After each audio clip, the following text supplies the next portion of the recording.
This video is brought to you by Straight Goods News, Canada's alternative online news source. Visit straightgoods.ca. Are you going to speak to the budget, and how long are you going to let the Liberals ever have a chance to speak to the budget? I'm going to be giving an important speech at the Ottawa Economic Club on Thursday. You're welcome to come and attend that.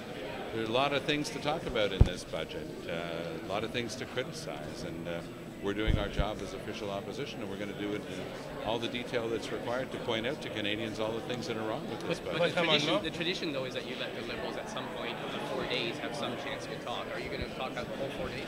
We've been very clear since the beginning. We're going to use every opportunity that the parliamentary rulebook presents us as official opposition to do our jobs correctly, of showing everything that's wrong with this budget. We have a Prime Minister who stood up in the House and promised he wouldn't touch pensions.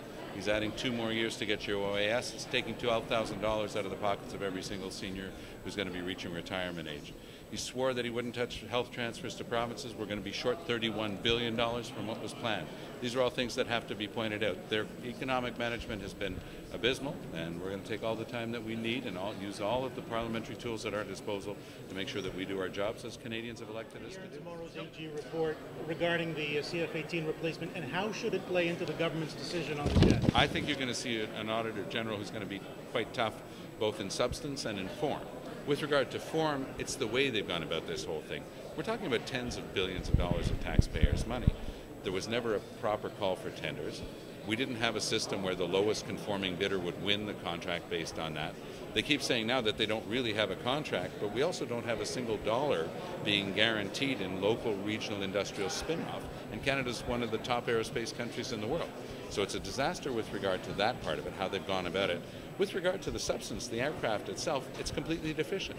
Won't work in the Canadian Arctic, not suited to our purposes, completely overpriced. So we should start all over again. We do need to replace the CF-18s. They are an aging fleet. That has to be done. But they've really muffed it, and I think that that's what you're going to hear from a very disappointed Auditor General tomorrow. Je reviens au budget. Take on why they're moving this quickly. C'est typique des conservateurs. I'm sorry, it's typical of the Conservatives. It's a clear-cut approach. There's no subtlety to it. You know, these are things that require competent public administration.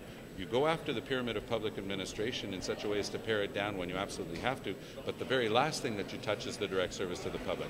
What they're cutting are things like food safety, transport safety. They're cutting regional economic development, all the things that we need to protect the public or to protect economic growth in the country. So I'm not surprised whatsoever to see them already sending out notices. It's their slash and burn approach that they've always taken to public administration. Mulcair, sur les libéraux proposent que le Premier ministre reporte